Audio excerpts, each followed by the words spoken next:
지금 이 순간 여러분이 가장 두려워하는 일이 조용히 일어나고 있을지도 모릅니다. 사람들에게 따뜻하게 대해줬는데 돌아서면 뒷말을 하고 잘해주면 해줄수록 오히려 무시당하고 오해받기까지 하는 그런 일 말입니다. 왜 그럴까요?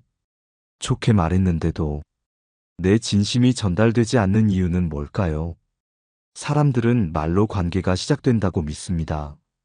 하지만 진짜 관계는 말의 앞과 뒤, 그 미세한 온도로 만들어지는 겁니다.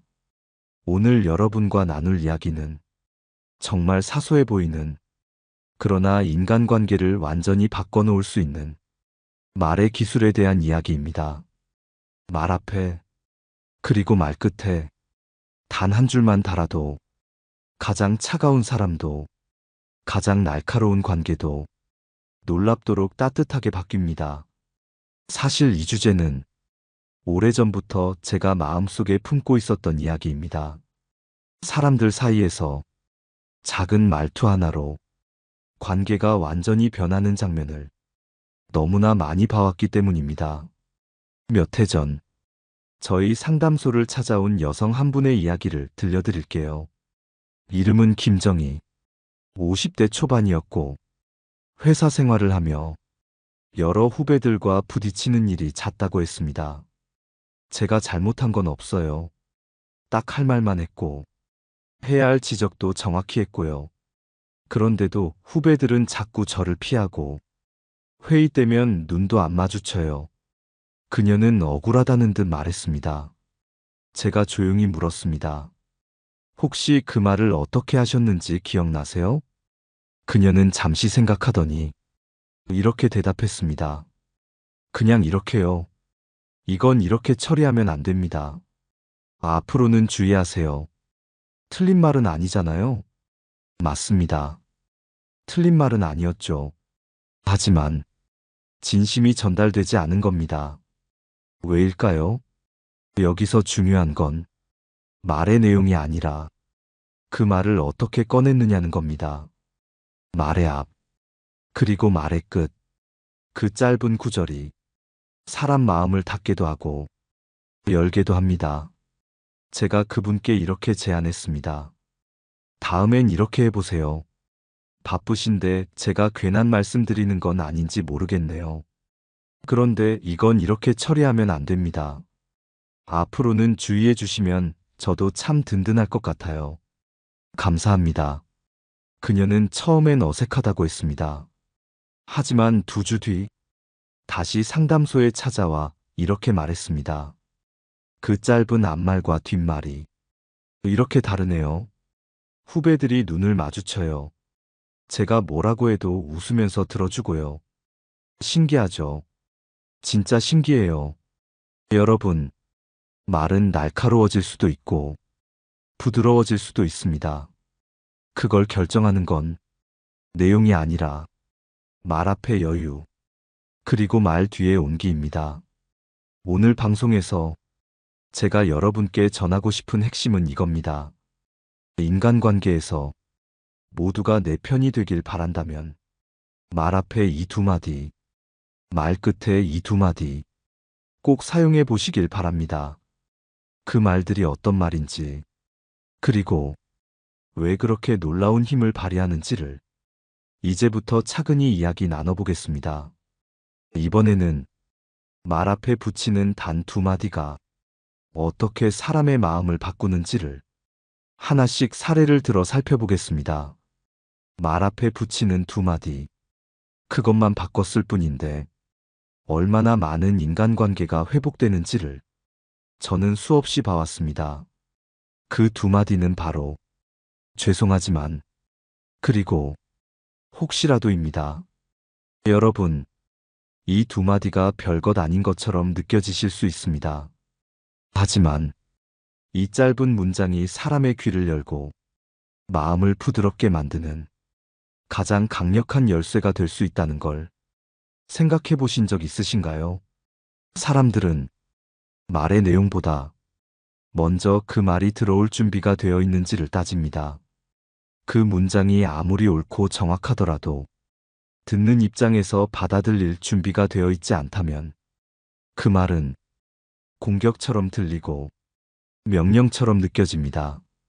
바로 여기서 말 앞에 두 마디가 중요한 이유가 시작됩니다. 죄송하지만 이 말은 상대에게 내가 지금 예의를 갖추고 있다. 나는 당신을 존중하는 입장에서 이야기하는 것이다. 이런 신호를 보내는 말입니다. 그리고 혹시라도 이 말은 상대가 기분 나빠지지 않도록 배려의 완충제를 붙이는 말입니다.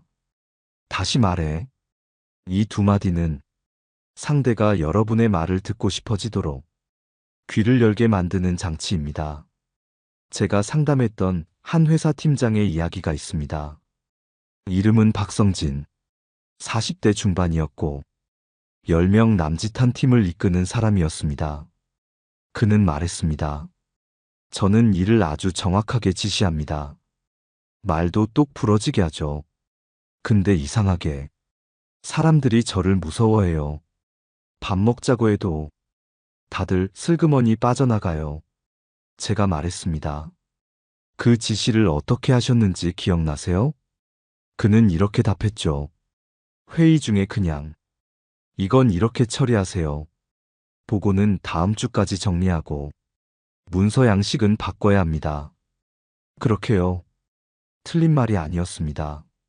하지만 그 말엔 사람이 없었습니다. 그래서 제가 이렇게 조언드렸습니다. 말 앞에 이 두 마디만 넣어보세요. 죄송하지만 혹시라도 이건 이렇게 처리해 주시면 감사하겠습니다. 이렇게 말해보세요. 며칠 뒤 그는 전화를 걸어왔습니다. 아니, 그렇게만 말했는데 직원들이 다들 웃어요. 회의 분위기가 달라졌어요. 놀랍네요. 진짜 놀랍습니다. 여러분, 사람은 말의 정답이 아니라 감정의 방향을 듣습니다. 죄송하지만이라는 말엔 상대에 대한 존중이 담겨 있습니다. 혹시라도라는 말엔 상대의 마음을 상하게 하지 않겠다는 배려가 담겨 있습니다. 이 두 마디를 말 앞에 붙이면 내가 아무리 정당한 말이라도 그 말이 명령이 아니라 부탁처럼 들리게 됩니다. 사람은 명령에 반응하지 않지만 부탁에는 귀를 기울입니다. 특히 직장 내 관계나 가족 간의 대화에서 이 두 마디의 힘은 정말 큽니다. 여러분이 자녀에게 방 청소 좀 해라고 말할 때 그 말이 잔소리처럼 들린다면 죄송하지만 혹시라도 방 정리해 줄 수 있을까? 이렇게 말해보세요. 그 순간 자녀의 얼굴에 변화를 보게 될지도 모릅니다. 철학자 임마누엘 칸트는 이런 말을 남겼습니다. 사람은 목적이지 수단이 아니다. 이 말처럼 상대를 도구로 대하지 않고 존중의 주체로 대할 때 말은 관계를 살리고 사람을 움직이게 합니다. 이 두 마디, 죄송하지만 혹시라도 말 앞에 붙이기만 해도 상대는 여러분의 말에 귀를 기울이게 됩니다. 다음으로 이제 말 끝에 어떤 두 마디를 붙여야 마음이 다친 사람조차 다시 여러분을 향해 마음을 열게 되는지를 사례와 함께 살펴보겠습니다. 말은 앞에서 문을 열고 끝에서 마음을 잡습니다. 말 앞에 죄송하지만 그리고 혹시라도라는 두 마디가 상대의 귀를 열어준다면 말 뒤에 붙이는 두 마디는 상대의 마음을 따뜻하게 감싸 관계를 단단하게 만들어줍니다. 그 두 마디는 고맙습니다. 도움이 됐으면 좋겠습니다.입니다. 이 두 말은 작지만 상대가 방어하지 않도록 만들고 오히려 여러분의 말이 마음 깊은 곳에 남게 해주는 힘을 가지고 있습니다. 제가 겪은 사례 하나를 들려드릴게요. 오랜 시간 직장 생활을 하며 정말 어렵게 승진한 여성 한 분이 있었습니다. 이름은 이연지. 50대 초반의 과장이었고 늘 무언가 조심스럽고 자신감이 부족한 느낌을 주는 분이었습니다. 그녀는 말했습니다. 제가 후배들한테 뭐라고 말하면 다들 정색을 해요. 제가 뭐 그렇게 틀린 말 한 건 아니거든요. 근데 분위기가 너무 싸해지더라고요. 그래서 제가 그녀가 평소에 하는 말들을 하나씩 다시 살펴보았습니다. 보고는 이렇게 해야 합니다. 그건 그렇게 하면 안 됩니다. 딱딱한 문장이었지만 사실 내용은 전혀 문제될 것이 없었습니다. 그래서 제가 제안했습니다. 그 말 뒤에 고맙습니다. 도움이 됐으면 좋겠습니다. 이 두 마디만 덧붙여 보세요. 말투나 억양보다 그 끝이 가장 큰 인상을 줍니다. 그녀는 처음엔 어색해했습니다. 내가 왜 고맙다고 해야 하죠? 그 사람들 실수한 건데요. 맞는 말이었습니다. 하지만 진심이 중요한 게 아니라 관계의 온도를 조절하는 게 핵심이었습니다. 일주일 뒤 그녀는 제게 이런 말을 남겼습니다. 이 두 마디 말도 안 되게 효과가 커요. 제가 피드백을 주면서 도움이 됐으면 좋겠어요. 고맙습니다 하고 말하니까 후배가 웃으며 네 과장님 하고 대답하는 거 있죠. 처음 봤어요. 그런 표정은. 그날 하루 종일 기분이 좋더라고요. 여러분, 말의 내용보다 말의 끝이 사람의 기억에 더 오래 남습니다. 여러분도 경험해 보셨을 겁니다. 어떤 사람이 아무리 좋은 말을 해도 마지막에 날카롭게 마무리하면 그 말이 전부 상처처럼 느껴지는 경우, 반대로 다소 쓴소리였지만 마지막에 고맙습니다. 도움이 되셨으면 해요. 이렇게 마무리되면 왠지 마음이 누그러지고 그 말을 곱씹게 됩니다. 이 두 마디는 상대에게 따뜻한 마무리를 선물하는 동시에 여러분이 그 말을 하는 목적이 이기심이 아니라 배려였다는 걸 보여줍니다. 사람은 누구나 도움받고 싶고 존중받고 싶어 합니다. 그래서 도움이 됐으면 좋겠습니다라는 말은 상대에게 선택권을 주는 말이기도 합니다. 의무처럼 들리지 않게 하고 내 말이 강요가 아닌 하나의 제안이 되도록 만들어주는 마법 같은 말입니다. 철학자 장폴 사르트르는 말했습니다. 말은 인간 존재의 거울이다. 우리가 어떻게 말하는가는 곧 우리가 어떻게 살아가는가와 같다. 이 말처럼 말의 끝은 여러분의 인격을 담아내는 거울입니다. 도움이 됐으면 좋겠습니다. 고맙습니다. 이 두 마디를 여러분의 말 뒤에 붙여보세요. 상대는 여러분이 단지 옳은 말을 한 것이 아니라 따뜻한 말을 한 사람으로 기억하게 될 것입니다. 이번에는 이렇게 앞뒤 말투가 달라졌을 때 실제 인간관계가 어떻게 극적으로 변화하는지 한 부부의 사례를 통해 이야기 나눠보겠습니다. 몇 해 전 상담소로 찾아온 부부가 있었습니다. 결혼한 지 30년이 넘은 부부였고 겉으로 보기엔 조용하고 차분한 분위기였지만 속을 들여다보니 말 한마디가 상처가 되고 침묵이 더 깊은 벽이 되어 있었습니다. 남편은 이름이 윤경호, 60을 막 넘긴 나이였고 아내는 김경자, 50대 후반의 조용한 성품의 여성이었습니다. 처음 상담실에 들어와 서로를 바라보지도 않고 말을 섞지도 않던 두 사람은 처음부터 이렇게 말했습니다. 우린 이제 대화가 안 됩니다. 그냥 포기했어요. 서로 말만 하면 기분이 나빠지고 싸움이 돼요. 제가 물었습니다. 혹시 두 분이 서로에게 말할 때 어떤 말투로 하시는지 기억나시나요? 아내가 먼저 말했습니다. 저는 그냥 사실만 말해요. 당신은 맨날 TV만 보고 애들한테 신경도 안 써. 사실이잖아요. 남편도 말했습니다. 나도 그냥 말하죠. 그렇게 말하지 마. 그만 좀 잔소리해. 듣기 싫으니까요. 이 대화에서 무엇이 잘못된 걸까요? 말의 내용은 모두 사실이었습니다. 하지만 앞도 끝도 너무 거칠었습니다. 그래서 제가 제안드렸습니다. 이번 한 주 동안 서로 말을 꺼낼 때 앞에 죄송하지만 혹시라도 끝에는 고맙습니다. 도움이 됐으면 좋겠어요. 이 말을 꼭 붙여보세요. 딱 한 주만 실험해보자는 겁니다. 남편은 처음엔 못마땅해 했습니다. 내가 뭘 잘못했다고 죄송하다고 해요? 하지만 아내가 말했습니다. 나도 당신한테 그렇게 말하는 거 사실 매번 속이 상했어요. 한번 해볼게요. 그렇게 일주일이 지났습니다. 그 다음 상담날, 두 사람의 표정이 확연히 달라져 있었습니다. 어색한 미소도 있었고, 서툰 말투였지만, 무언가 서로를 향한 마음이 달라져 있었습니다. 남편이 먼저 말했습니다. 생각보다 어렵지 않더라고요.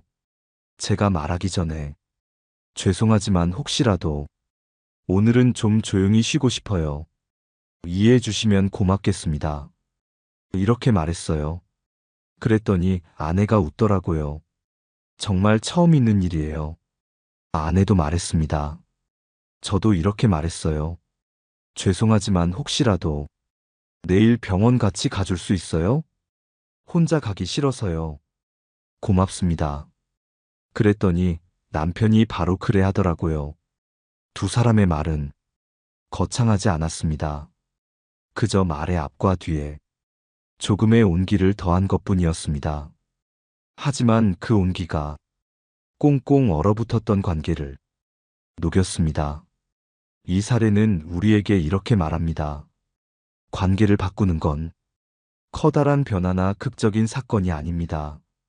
매일같이 주고받는 그 말 한마디의 앞과 끝, 그 작은 다정함이 사람의 마음을 움직이고 사람과 사람 사이의 거리를 가까이 붙여줍니다.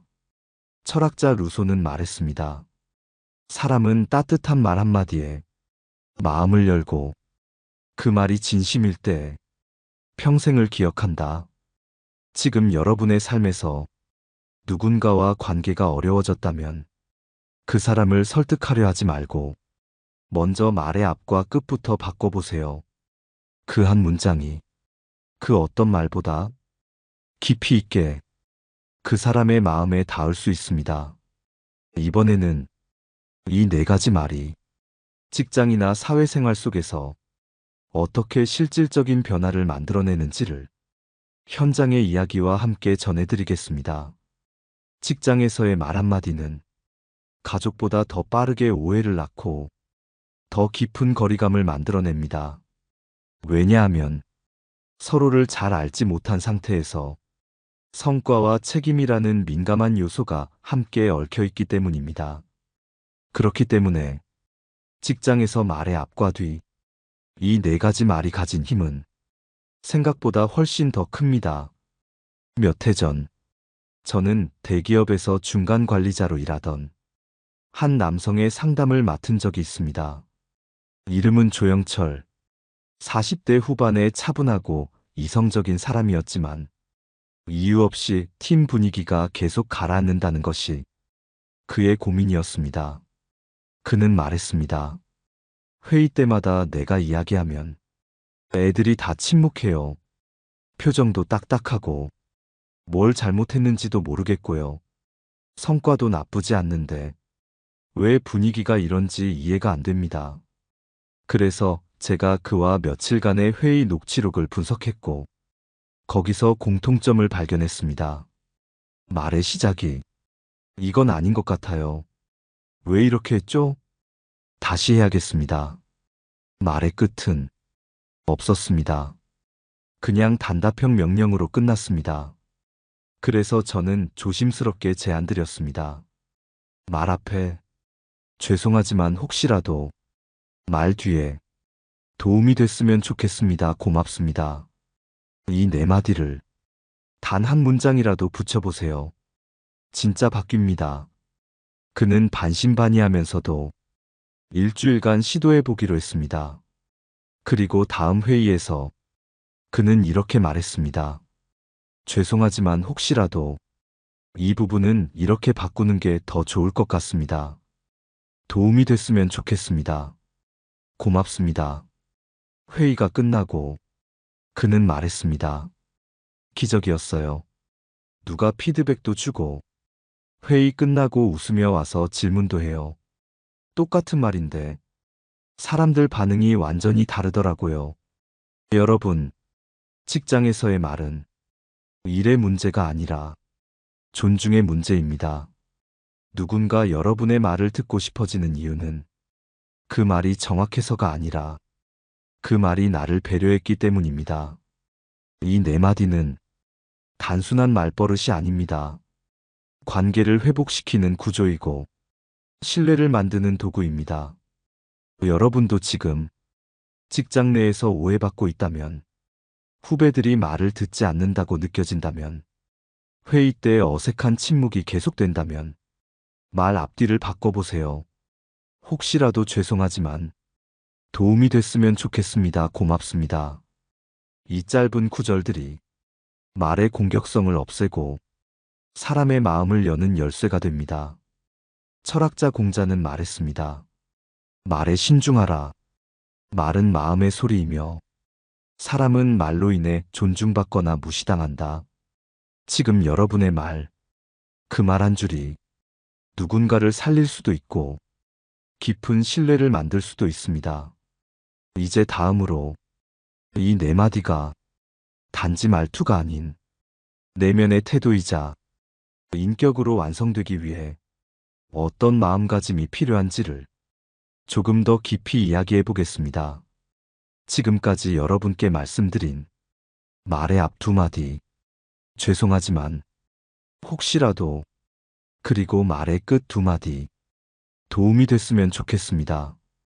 고맙습니다. 이 네 가지는 단지 기술로만 받아들이면 오래가지 않습니다. 그 말이 진심으로 들리려면 여러분의 마음 밑바닥에서부터 그 말이 자연스레 흘러나와야 합니다. 그렇다면 어떻게 해야 이 말들이 진짜 내 인격으로 자리 잡을 수 있을까요? 그 핵심은 바로 존중입니다. 상대를 하나의 인격체로 대하고 내가 옳아도 그 사람의 감정을 헤아리는 마음. 이것이 자리 잡을 때 말투가 아닌 삶의 태도로 이 말들이 자리 잡게 됩니다. 제가 아는 한 여성의 이야기입니다. 이름은 정혜숙, 70대 중반의 여성이며 평생을 시장에서 장사하며 살아오셨던 분입니다.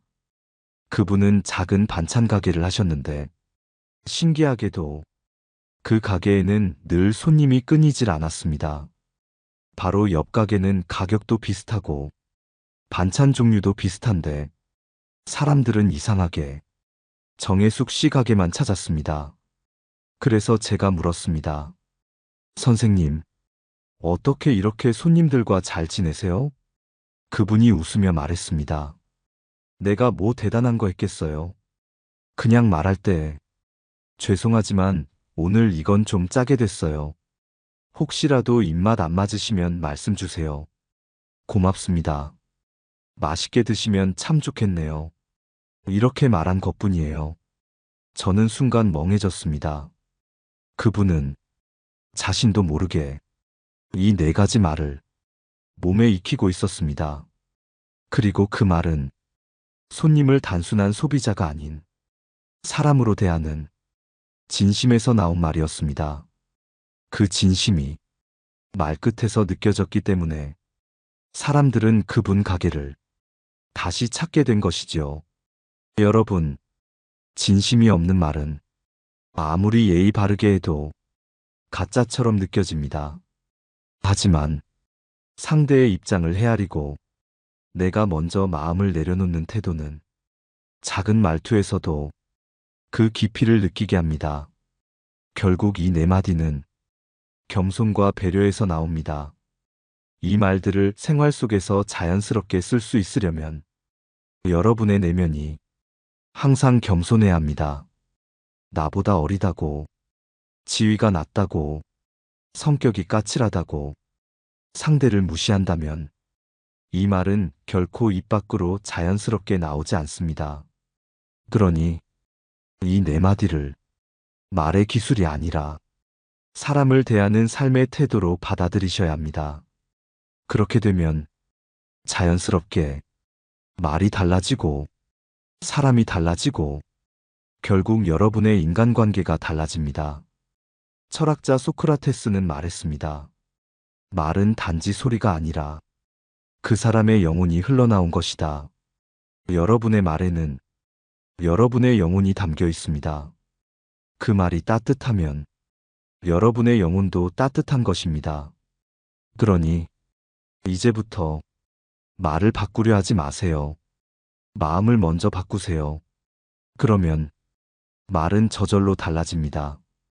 이번에는 이 모든 내용을 바탕으로 오늘 방송의 핵심을 정리하고 여러분이 어떻게 실천할 수 있을지를 마지막으로 안내해 드리겠습니다.